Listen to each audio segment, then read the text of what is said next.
All right, people, you asked for it. To see more of the peeps on Let's Keep It Real. So here's Ravi. I've been telling you about him all week long, and he is here to help parents, teachers, kids, no matter where you are, learn how to pivot in such, well, different times, weird times, wacky times, new times. Hi, Ravi. How are you? Great, Sandy. Great to be here. Thanks for having me on the show. And I'm very excited. I think you're my first guest that's in Chile. So I own that part of the world as far as your show is concerned. I'll take it. You own it. But before we get into it, because I have a lot of questions, I've never been there. Yeah. Give me one word that best describes your past 30 days. What would that word be for you? You can pick any word you want. Summertime. Summertime. I thought you were going to go coming from the Northeast. That's the greatest thing about being in the opposite hemisphere. You know, in these quote unquote winter months, right? We all think the winter months, you know, December, January. It's summer break right now. Everybody's on summer vacation. So, how does that feel coming from the cold and going into summertime? Well, you know, I mean, I grew up in New England, in the suburbs of New York City, and you know, if I never have to shovel snow again in my life, I won't be disappointed. Let's put it that way. Really? So yeah, and even the idea, you know, it's funny because, you know, even the idea of Christmas on the beach, you know, is such a weird concept. But it's funny down here because kids down here are always wondering, why is Santa Claus dressed in all these warm clothes? Oh yeah, that's a good point. You know, I never thought of that. Like, right. But do you say, well, he came from the North Pole and he just didn't change? I don't know. How do you go? I don't know. But those are the kinds of things that you don't think of. And it's kind of funny, you know, when we'll talk a little bit about, you know, what I do in education, but that's part of it, is that, you know, as adults, we don't think of those really important questions sometimes that kids come up with. Yeah. Well, gee, I never thought about that. I guess it doesn't, the whole thing doesn't make sense. Yeah. So I know you said you're there for a few more weeks, right? Do you keep going back and forth? Like, what's your schedule? I do. Yeah. I live here part-time. And so I come back and forth almost every month. I mean, it depends on when I have a keynote speech. So for example, I've got a keynote at the beginning of March in Dallas, and then a few days later in New Orleans. And I'll go back to my home in Virginia for a little while, and then I'll come back down here. So, you know, it's sort of schedule driven. I was in, just went up to Milwaukee, Wisconsin a few weeks ago to give the keynote for the Wisconsin State Education Convention. And that was a culture shock because I was literally, you know, I flew up there and I was in the hotel, but I still had to go outside to get from the hotel to the van to get back to the airport. And it was like 6 o'clock in the morning. I kid you not, I got frostbite on my ear from that 45-second trip from the hotel into the van. It was, according to my driver, it was 25 degrees below zero with the wind chill that morning. Where were your earmuffs? Where were your earmuffs? Well, that's my point. I was sitting down here in Chile, the week before and the week after. I didn't think about earmuffs. Oh my God. It wasn't even on my radar. That's true. All right. So we have a lot of questions for you from parents and a few from teachers, but I want to dive right into the rock and roll career. I mean, I was checking you out, man. I mean, you've had a well-rounded journey. I mean, think about it. Pilot, rock star, now keynote speaker. So what was it like being up there on stage in front of all those people jamming out? Ooh. Yeah, I mean, it's an amazing experience. And, you know, as a kid, my dream was to be Angus Young of AC/DC. You know, so on my 11th birthday, my mom bought me an electric guitar. And I was growing up in the suburbs of New York City. So in my mind, I was playing Madison Square Garden, but I was still on the deck, you know, out in the backyard. Yeah. But I knew by the time I was 14 that this is what I wanted to do. And I was very focused on having that type of career. And, you know, I spent a lot of time doing studio work in my late teens and had a recording studio in my mom's basement before I graduated high school, which I had clients and students. And it was kind of cool. And that's what ultimately happened is one of those clients moved on became an important guy at Mercury Records. And he thought of me at the time when somebody said, "Hey, you know of a young guitar player that would try to launch?" And he thought of me. And actually, the story's, it's a good lesson for all of us, but especially for kids. I had lost touch with him, so I sent him a Christmas card that year in December, just to reach out and say, see how he was doing. And it was in February, 2 months later, that somebody said, "Hey, a young guitar player?" Well, who's on the top of his mind? The guy that just sent him a Christmas card. So I got the gig without an audition to join this band that nobody had ever heard of. But Mercury Records was putting all the money behind it. And 3 months later, after that one gig, 3 months, I think 3 months later, we were on David Letterman's show. And that was the big break for the release of the song Bop. So some of your audience now may know what band I'm talking about. Bop was #1 on the charts by the end of May of 1997. And we were outselling every other band in the world by August of 1997. So it was amazing to be the guitar player of Hanson. Hanson was, an amazing experience. And we got to play Madison Square Garden. So I got to live that dream that I had when I was that 11-year-old in the backyard pretending I was in Madison Square. Got to live that when I was 25. And it was absolutely incredible. We did the show with Aerosmith. That was incredible. And Liv Tyler, Steven Tyler's daughter, was a huge fan of the band. So it was kind of funny because Aerosmith was hanging out they were all hanging out in our dressing room. You would think it'd be the other way. So it was just a very surreal sort of experience. Something I had dreamed of, but it all surpassed my dream, from, doing Letterman and Leno and Today Show, and then Madison Square Garden. And then we ended the year playing Bill Clinton's Christmas party at the White House. So it was, just your normal year, Just a kid having a life, ups and downs. Yeah, but it was a whirlwind, and it was, for me, it was not just a live your dream experience, but it was a real opportunity to learn about the industry that I really wanted to be part of. At that time, I thought I'd have a long career in the music industry. So, all right. So it was amazing. I have so many questions. First of all, when I was in high school, I dated a guitarist for 5 years, and all we did is go to every major concert. I swear I was going to be deaf, but I'm not. And I always wondered what it was like. You could see him up on stage, but I'm sure there's a lot of stuff going on behind the stage. It's not always, fun and excitement out there. And I remember that I was at a Led Zeppelin concert, believe it or not. And I was thinking to myself, oh my God, I have no musical talent, but I want to perform. Maybe I could speak or do something. So you went from rock star to keynote speaking, but how did you make that shift? Because it's the same thing. You're still up on stage in front of thousands of people. Well, exactly. And you're right. There's so much in the rock and roll part. There's so much that goes on behind the scenes. I mean, there's a huge crew, there's sound checks, there's vans, there's buses, there's press, there's all this stuff. And it's night after night after night in a new place. And I'm not complaining. I mean, it was a great experience, but all of a sudden everything starts to become the same.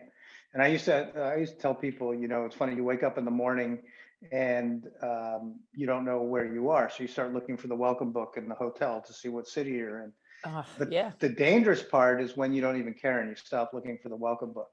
And that's when you start to really just become disconnected and not grounded with life in general. So what I love about the keynote speaking is that I'm still on stage, but I'm hanging out with my audience 10 minutes before I go on stage, and I'm hanging out with my audience 10 minutes after I'm off stage, and I'm hanging out at the bar with my audience that night. And I'm getting to know people, I'm getting to learn from them, and and building relationships. So it's not just what the music industry was, which was just go, go, go, and a huge amount of coordination. I'm now one guy running my own schedule, and still on stage, but having a very different relationship with the audience that I really like, because I'm growing from it myself every time. Okay, they want to know why. I got lots of questions. Why and when did you make the shift from rock star to keynote? Yeah, well, it wasn't a quick shift. I mean, in 1997 was when I was with Hanson. And, about 2 years later, we got into Y2K, and everything shifted, right? Because the internet was discovered, and Napster was discovered which ended up sort of destroying the music industry in many ways. The record companies had no idea how to monetize this new P2P sharing economy. So as fast as I saw my music industry career grow, I saw it collapse. And over the course of the next 8 years almost, I was trying to rebuild it. And I was writing for magazines about my experience with Hanson and what it was like and how to be an entrepreneur in this new music industry, in this internet-based peer-to-peer sharing industry. And that's when I started speaking. Colleges started asking me if I would come and speak to their students about the new artist entrepreneur and what does it take. So because I had the benefit of having this background of the big machine of the music industry, went through the collapse and then had to try to figure it out. So I was every year for many years, I would speak up at Berklee College of Music in Boston, as well as Pepperdine and many other music schools around the country, music conferences, the National Association of Music Merchandisers. I mean, I was learning to speak on stage because people were hopefully interested in my experiences and what I had to say. I'm sure they were. People that hired me felt that the audiences would be interested. Yeah.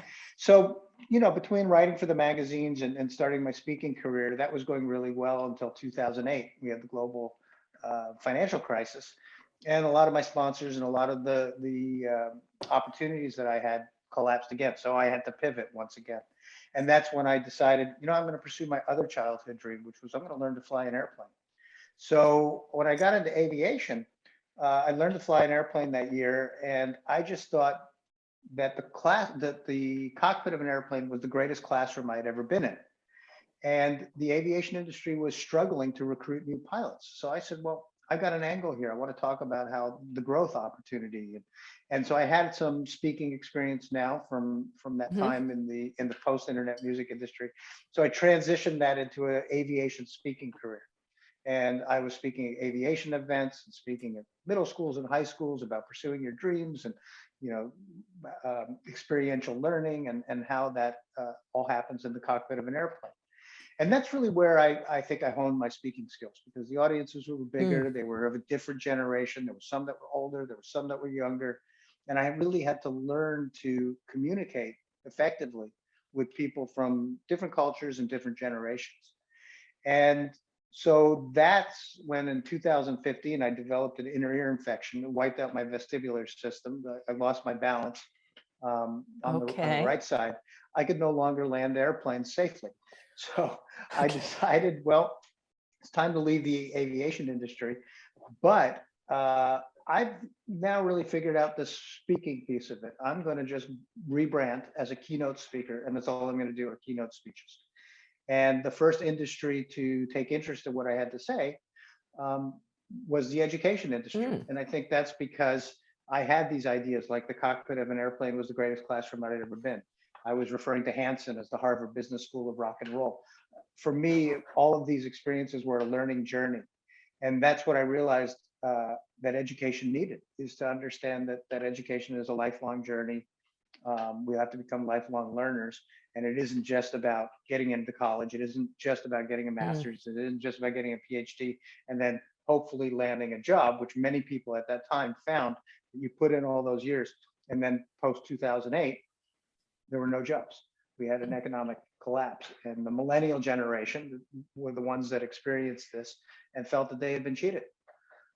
Yes, so big time. It was big time, yeah. And so when we talk about why the millennials have the sense of entitlement, that's part of it. They were sold something, and that wasn't delivered. And so that's why I thought education was a great place for me to be, because education has to pivot and has to evolve.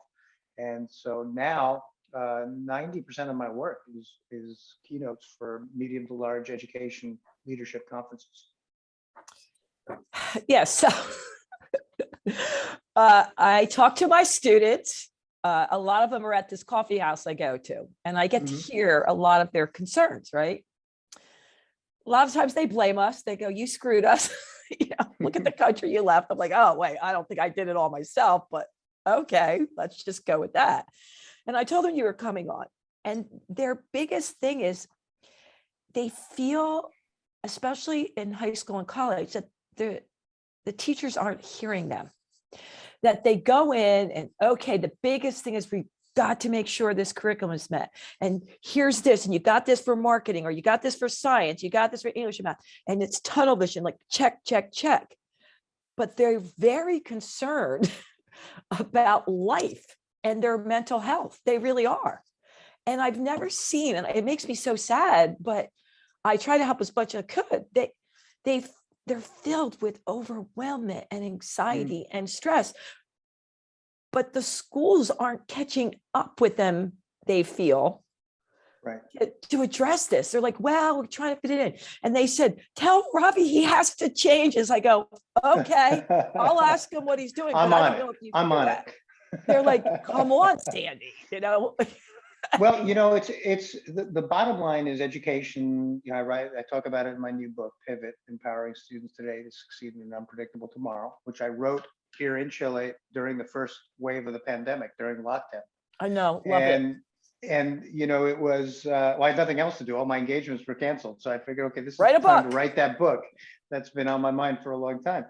And that's the crux of it, is that education really has to be relevant, and education has to pivot. It has to evolve with the needs. We are not just building factory workers anymore. We are training entrepreneurs and leaders. And so education really has to recognize that this is a huge opportunity, that maybe our old ways of standardized testing and curriculums of yesterday are just not correct anymore in order to prepare students for that unpredictable future. I think the educators themselves and the education industry as a whole actually does a great job. We really have a much better education industry and public school network than we're given credit for. But it doesn't change the fact that, like everything in life today, it's politicized. And there's a lot of controversy over it. And public school is a huge part of every political campaign, and it has been for decades. And so it's very complicated. The student sometimes gets lost in all of this when the student is the center of all of this and needs to be at the center of all of this. So I hear those students that are concerned, and they're right to be concerned. But I also hear those teachers who are saying, well, wait a second, we're not the parents. Their parents have a role in this too. And we can't cover everything. We can't, we're trying to give them the foundation and the basics. But if you're also cutting our budgets, we're running into teacher shortages, but you want us to provide the social emotional, you want us to provide the psychological counseling, you want us to provide meals, you want us to do all that. We're doing our best here, but we're up against a lot. And I think that's sort of the conflict in some ways in what we're hearing now in school board meetings, which are the hot topics are critical race theory and vaccine mandates and mask mandates, but there's an underlying distrust and misunderstanding of the role of school in education, and in my opinion, the role of parents in education. Family and parents are the first educators of a child. So one of the things I say in the book is that education is more than going to school. It has to be a collaboration between teachers and parents, not an active collaboration, but everyone needs to know their role. And if everyone knows their role, then we can educate the whole child and lead them to be successful in an unpredictable future. Okay, there's so much unpacked here, but let's start with the number one thing, which my teachers, I have a lot of friends that are teachers, and I hear this all day long. We want to change the curriculum. We don't agree. They'll go in and go, oh my God, it's standardized testing. Why are we doing this stuff? I'd rather be doing this other stuff with the kids. But they said, Sandy, it takes too long. I mean, we don't know how to change it. They want to do it, the teachers, but like you said, the political system, it's a whole nother realm. So I work more with the kids, but they're like, you got to help us. And I'm like, okay, I'm going to ask Ravi that too. Like, I don't know what to tell them to do because they feel like they're stuck. And I really do. My heart goes out for the teachers. I think they're doing, in my area, a bang up job. Absolutely. And so one of the things that is filling my schedule now are school convocations, where a school district will hire me to come in and speak to the teachers and the staff at the beginning of the school year to fire them up because they need it and they deserve it. They do work very hard and they are up against a lot of things. But the reality is, and this is so true for my own story. I mean, my career and success, however you define success, at least how I define my own success, is I can trace it right back to a few teachers that I had in school. And they just made the complete difference in my trajectory, not just in school, mentors that I had outside of school too. And that's the other thing that I often think about is how rigorous should school be? Because if we don't give kids time to find outside mentors and have those opportunities as well, because that's part of education. It needs to, you have to have a combination of real world education and school education. It's all important and it all has to coexist. So I try to fire up teachers by reminding them what a difference they really do make, reminding them about the importance of arts, the importance of physical education. There's a reason why all of these things are in our school systems, in order to make our students more empathetic leaders in the future, to make them better people. And I talk a lot about the fact that I believe school is not just about preparing a kid for college and career. It's about world peace. It's about educating kids and empowering them to be the kind of leaders that we need in a global society, which needs to be a peaceful society. And there's a lot of opportunity in that, where teachers can not only inspire, but can actually give their students real entrepreneurial tools of how to build businesses that are actually going to generate things that I think will create peace, whatever that might be. Those kids need to be empowered to think that way and to think outside of the box. And our standardized testing and the curriculums that the teachers are complaining about are not, in general, I'm speaking generally, there are plenty of exceptions, but in general, are not providing that opportunity for teachers and students, but for teachers to push their students outside of the box. And that's where those students need to go. They need to be pushed outside of that box. If I hadn't been pushed outside of that box, I would not have had any of the career that I've had. And that box, by the way, outside of that box includes the social skills, includes intergenerational personal skills. It includes cultural competence and being able to talk to people that are different than you.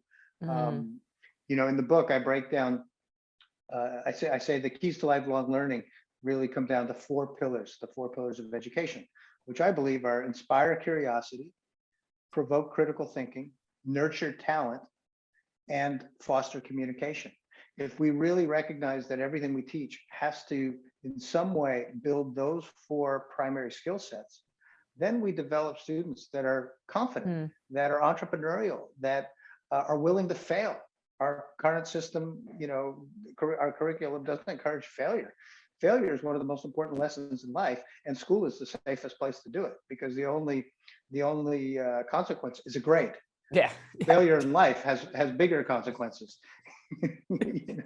But we have so much focus on grading that we think we can't fail. Of course you can. You should. This is where you should fail. But our system just doesn't. It doesn't foster that type of teaching.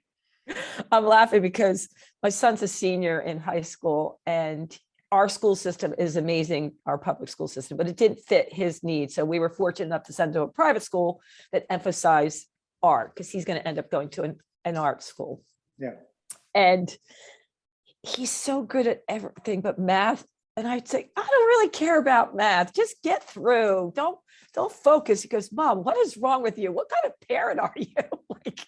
I don't. I mean, I'm not saying, basic, but I see all your other talents and I want you to focus on them. Now, that being said, his school does do that, but he was fortunate enough with COVID, the benefit, he didn't have to take the SATs, especially for him going to an art school. So he was able, his last 2 years, really focus on what he loves doing in his portfolio. Yeah, that's cool. Yeah. So, I mean, I agree with what you basically told him. My dad used to say, perfect is the enemy of good. And he also used to say, everybody has an idea. It's all about execution. You just got to get things done. I mean, in many ways, you just got to get things done so that you can focus on the things that, on your strengths. That's part of the nurture talent aspect of those four Yeah. pillars that I talked about is our education system spend a lot of time focusing on overcoming weakness. But if we can identify and nurture talent, then we really empower our students to use their natural gifts to the best of their ability. And if we do that, I mean, we give every kid the best shot at success. How do they do that, Robbie? How do they encourage that, the teachers, if like their main thing is they want the kid to get an A in math or English and science? Like, how do we work that out? So it's got to come from a higher level. It's got to come from an administrative level, where we say we need to make sure that that our schools are not designed to be everything for everyone, but they have to have something for everyone. So that means we have to have a broad range of extracurricular activities and opportunities to do that first part, inspire the curiosity.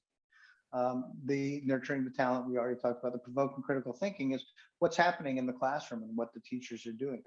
But a key to that also, to both nurturing talent and provoking critical thinking, is that we have to get away from the summative grading that is primarily, what our education system is based on. We have to get into more formative assessment rather than summative assessment. And one of the ways I explain this to my audiences is that when the chef tastes the soup, he's making a formative assessment. When the customer tastes the soup, he's making a summative assessment. It's too late to fix the soup once we've gotten to the summative. Oh, I like assessment. that. Yeah. Yeah. So we've got to have more formative assessment built into how we educate our children so that we can fix the soup in the process and give them every opportunity to develop their strengths and get what they need. So that's from a top-down point of view. If we have that type of structure, then teachers will have a much greater opportunity to do that. But we also then have to have professional development and teacher training on formative assessments, because it's much more ambiguous. It's much more subjective, like life, right? Yeah. Yeah. Yeah. I'm so glad you're doing this. Everyone has to book you everywhere. Every school I know, I got to call them, because this is the world I want the kids to live in, and I know it's not tomorrow, but you can't just stop because it's not a quick fix. And I can just see it. I can just see it happening. And my biggest thing, it would drive me crazy. You just need to do it for the grade. You just need to do it so you can get to college. And I used to say, oh my God, this doesn't make sense to me. Like, right. You know what I mean? Just get the grade to get you where you want to go. We know you don't want to do it. Well, it's kind of egregious in some ways, going back to what we were talking about with the millennials feeling like they were sold something that wasn't delivered. Yeah, bag of goods. Our whole K through 12 structure is designed to get into college or university, and our university system is designed to go from one degree to another degree to another degree. I say, one of the things I say in the book is that the goal of every university should be to graduate every child as quickly as possible. But education at the higher education level has become such a business that the business doesn't benefit by graduating the child. Instead, we need to keep them enrolled in school, keep putting them in debt further and further. And then eventually when they graduate, this kid's going to come out and say, I'm not working for a small amount of money. Look how much I invested in my education. Yeah. I want the salary that pays. And then the other side is the employer is going, well, that's great, but you don't know what you need to know in order to work in that position in our company. And they're not, they're correct in most cases.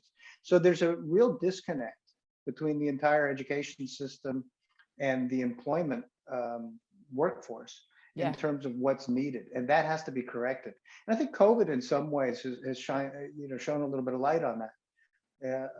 Because people have realized, okay, well, there are other ways to get an education. It's not just about going I into the really do classroom. think, that's a positive.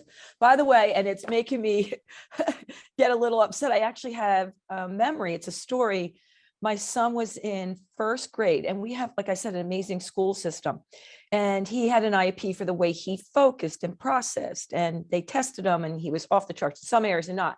And I remember sitting around a table, and there was 12 people. And the head counselor said to me, your son is going to be great. He's going to thrive once he gets in college. But until then, school is going to be a struggle for him. I go, okay. They're like, yeah, he's going to have a rough time all through until he gets to college. I go, I hope you never say that again. I don't want you to repeat that, nor tell him that, Right. because we have to figure out a different way. If you're telling me the way he thinks, he's going to struggle all through our school system, but he'll be great in college. I'm thinking, holy, well, you don't want to know what I said. Yeah, that's not going to happen. Can you imagine? Yeah, I mean, that's sort of an ominous prediction, and that sounds, learning first of all needs to be joyful, so it shouldn't be a struggle, that whole process. And that's what we forget in the education system. I think we forget that it is about the journey. It's not about the destination, and that's why I'm a big proponent of lifelong learning. I mean, we all talk about it, but I've lived it, and I continue to live it today. Yeah. Lifelong learning it's not a program, it's not a structure, it's a mindset. And we have to teach that mindset. Again, it comes back to that inspiring curiosity and nurturing talent, promoting critical thinking, and fostering communication. Those are the four pillars, not only, in my opinion, of lifelong learning, but that's the skill that allows you to pivot, and allow the combination of those things allow you to recognize opportunities when they're right in front of you. They give you the confidence to explore those opportunities and hopefully capitalize on them and evaluate them. You're such a gift to not only the teachers, the students, because to hear your story, it's everything that I want them to know about how you as a kid had a dream and you could visualize this is what you were going to do before it even happened, which is important. Tapping into your strength and then taking that performance and love for music and then it was gone, but you pivoted and then you pivoted again. I think that's so important for our kids to know. And like you said, it's not going to work out. Not everything is going to work out. I mean, it's going to go boom. And that doesn't mean your life is over. I mean, who wouldn't want your story, because you're living it. And I think that's important for them to hear that from you. Yeah, I mean, and that's why also, in addition to education leadership, I love to go into schools and talk to kids, middle and high school kids, and I often do that. Oh, good. Whenever I'm in a place, because I think, it's tough. It is hard, and it's scary to fail, and it's scary when things don't work out. And I came from a broken home, actually, and it's the family background. I didn't realize that, how relevant it was until I started speaking so many years later about my educational journey. But, when I have two older brothers that are 7 and 9 years older than I am. So when I was 11 years old, when I got the guitar, they had left the college. And I was just home with my parents. And that's when my parents' marriage started to fall apart. And I was lucky that I had an electric guitar and that I had the arts, because otherwise I don't know where I would have turned while they were too consumed with their own problems. Yeah. And so, that's, again, it's not even really about the school that's going to provide that. It might have to come from the home. And that's why parents are a very important part of their child's education journey. I think I say in the book, you can't outsource your child's education entirely to a school. You have to always be a part of that as well. And so, it is part of what happened in the home. I grew up in a family, my two older brothers and my dad were in finance. They were all investment bankers on Wall Street. And my father's family were political. They were the first prime ministers of India. They fought for India's independence. My great uncle was Jawaharlal Nehru, who was the first prime minister of India, and then Nehru and Gandhi and Rajiv Gandhi, my cousins, were prime ministers. So, for my dad did a big pivot coming to the United States, going into finance, and then I did a big pivot going into the arts. Whoa, back up a second. What did your family think about that? Because here they are, finance, Wall Street, and you're like, yeah, I'm going to be a rock and roller. Yeah, my dad hated it and he loved it. He hated it because it was completely different than what he understood, but I think he loved it because he was also the sort of the renegade in his family too, and didn't go into politics. So I think he understood it, even though it was difficult. He supported me. I had to prove it though. When I realized that college was not for me, I realized that in high school. I didn't want to go to college. I wasn't college. They say college and career ready. For me, it was college or career ready. I was career ready, but in my family, you go to college. I get it. So I made a deal with my parents that I'd at least give college a college try. And I did, and it just didn't work for me. So I told my dad at some point, I did my part of the deal. I tried it, and I'm telling you, it doesn't work for me. He said, okay, I want you to do one more thing for me before you drop out. I said, okay, what's that? He said, I want you to write me a business plan. Nobody had ever asked me to do this before. And this was probably the single greatest lesson I have ever been given, was to sit down and Go dad. visualize my future in a very detailed way and how I was going to do it. And and I earned his support that way, because I spoke to him in his language at his request by giving him a business plan. And he looked at it and he understood it and said, okay, you thought this through. This makes sense. I don't know if it's going to work, but let's give it a shot. And so he supported me in that. I love that he did that. Yeah. Wait, I'm going to do that for my son. I didn't even think of that. I'm going to want a business plan for his journey. Well, oh my, everybody should do it. And I talk about it in the book. We should have that in education. And it doesn't have to be a business plan. It can be an education plan. But we have to make it, and it's always has to be flexible and malleable, and we change it as and pivot as we need to. But it's good to have that skill of visualizing into the future. When you're little, or I guess at any age, we have dreams. But at some point, those dreams need to become a little bit more concrete into goals. And those goals then need to be more concrete and become tasks in order to achieve those goals. So, that's what a business plan ultimately is. It sounds so obvious. I've been an entrepreneur my whole life. I've made so many business plans, but I've never said that to a kid. I mean, Ravi, that's awesome. I love that. Thinking it through, baby. All right. Yeah. So here we are, education. 2022. What is your big mission? What do you want to accomplish this year? They want to know, what's the main thing you want to hit the education system with? Well, specifically, the education system is very targeted, teaching civil discourse, because this is what we need in this country. This is what we need in much of the world. Our politics, our media, and all sorts of things are teaching us the opposite. And when you look in school board meetings and what's going on and the divide, it all comes from the fact that we can't talk to each other anymore. These are important issues. I'm not saying parents are not raising important issues. I'm not saying teachers aren't raising important issues. I'm not saying students aren't raising important issues. The problem is we've forgotten how to talk about important and sensitive issues. And so we just argue about it. So that's one of the main things right now that I'm talking to my audiences about, is the importance of not running away from sensitive issues, not running away from current issues, but learning how to talk about it. One of the things I always say to my students is the worst lesson we teach kids is don't talk to strangers. We have to teach them how to talk to strangers. And we have to learn that as adults in many ways too. We have to relearn that so that we can lead by example and teach by example. So specifically with that, but in the broader picture, one of the other things that I do is I serve as a cultural diplomat for the US Department of State. And in that capacity, and this goes back to my music, I create these songwriting workshops around the world that bring together people from traditionally opposed cultures and religions. So I launched it in 2016 in Indonesia under the Obama administration. And we launched it in Indonesia for 2 weeks. And I had students from Timor-Leste, from Indonesia, from Cambodia, from Philippines, from all over the region, Vietnam, all writing songs together for 2 weeks. And that translates to Buddhist Catholics, Buddhist Christians, and Muslims all writing songs together in a room for 2 weeks. And nobody was aware of their differences. I often say, I'd love to tell you they put their differences aside. That's not what happened. They just discovered that they really don't have any differences. So I repeated the program a year later in Russia, and then in Iraq with Iraqis and Kurds, in Lebanon with Lebanese and Syrians.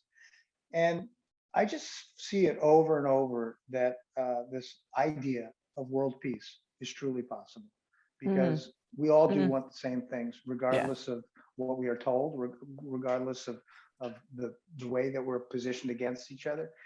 And so in the greater picture, that's the end game for me. And that's true of education industry too. I think we really need to be teaching with that end game in mind. And so civil discourse is the next step in that process, of getting there. But in the end game, I think it's very important. And one of the closing things I say to my audiences often is that world peace is possible with one caveat. World peace is possible if we make it profitable, because war is profitable. And I believe that's the main reason why we have it. So we Oh, need to be absolutely. educating our kids as entrepreneurs to think about not only how do we achieve peace, but how do we make peace profitable? And then we'll have it. Ah, I love that. I have to come see you speak in person. I would love Yeah, to please do. do. I would love. Oh my, Ravi. Oh, this came right at the best time for my listeners. I'm so happy you're putting this out in the world. It makes me just want to get up and hug you, but I can't. And I'm so glad that you're using music. I remember I was speaking at the World International Conference for Women in Thailand. And I spent 6 months on it, making sure it was right. I don't know how I got keynote. No one understood it. Everyone else had their doctorate, but I was lucky enough to get it. Yeah. And I'm looking around the audience and I could see that they really spoke some English, but very broken. And I also could see they were coming from backgrounds like, we're just trying to get water into our country, totally different issues, feed our babies. And 15 minutes into it, I said, screw it. You want to dance? My background is dance. I was a dance major. And they're like, okay, put on Meghan Trainor, I Love Me. And we danced. And then we danced again. All my hard work out the window, how the brain works. But they're just trying to get through these people, and bring it back to their. And so at the end, the whole 4 days, they would come up to me, Sandy, I love me, I live. Well, I was thinking, I didn't want to be that person. Like, I wanted to show, that I did understand the body and the neuroscience, and it was my ego. But really, that's what connected us. It's funny. You remind me of a story where I'm a partner in a boarding school for the poor in the south of India. And it's a remarkable school. It's called Shanti Bhavan. Netflix did a 4-part documentary on the school because it's just remarkable. My friend Abraham started in 1997. Our graduates, these are the poorest kids in the world. And our graduates now work at Deloitte, Amazon, American Express, many multinational companies. They are, we take them out of the villages at the age of 4, and we pay for their education through their master's degree. And it's just a remarkable institution. So the first time I was there was back in 2010. And so I was meeting with these kids and I was teaching them a little bit about music and public speaking and just learning about the school in order to help Abraham take it to the next level. And right after that, I went to Los Angeles. I think I flew direct to Los Angeles in order to go work with some foster kids over there. And I was so excited from my trip in India. I was telling the kids in Los Angeles about these new students that I had, these kids in India. And they were so curious that I just said, do you guys want to do a Skype chat with the kids in India? I said, yeah, we'd love to. So I called the school in India, asked the same question. They said, yeah, we'd love to do it. So we set up a Skype chat. And I was just convinced, okay, they're not going to have anything to talk about. So let me script a 30-minute dialogue of questions and answers. Yeah. So I did that. Within 10 minutes, they were off my script completely. 90 minutes later, they were still talking. 90 minutes later. And when they ran out of things to talk about, they just started showing each other dance moves. And the whole thing ended with the kids in India beatboxing, the girls in Los Angeles dancing. Oh my God. It was just I wish incredible. I could see that. Yeah. And I showed the video actually to my audiences of that moment. And it was one of the most powerful moments that I've ever had because I realized at that second that what I had done was just create a forum. The kids did it all by themselves. Yeah. I really didn't do much. So what I say to teachers, in my opinion, the modern day teacher is no longer the purveyor of knowledge. All the knowledge in the world is right here. Yeah. They are the facilitator of experiences. And that's all we have to do. Just create the forum. And it's amazing how much kids will learn from each other in that amount of time. And so I did a press conference right after that. And the only thing that I could think of at that time is, could world peace, I think it's probably the first time I really thought about it, could world peace really be that simple? If we could do this with Palestinians and Israelis before we teach them how to hate each other, then maybe world peace is possible. And I remember saying that phrase. I was like, okay, that's got to be part of part of my mission now, because Yeah. I'm seeing it. I was seeing it then for the first time.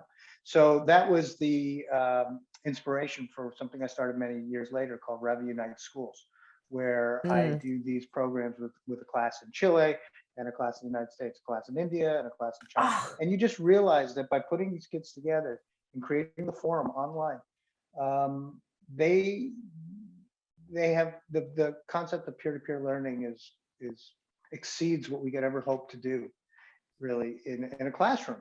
And I say that because that's part of lifelong learning, right? Peer-to-peer learning. They're not always kids, we're not all yeah. going to be in a classroom for the rest of our lives. So we have to know how to learn from each other.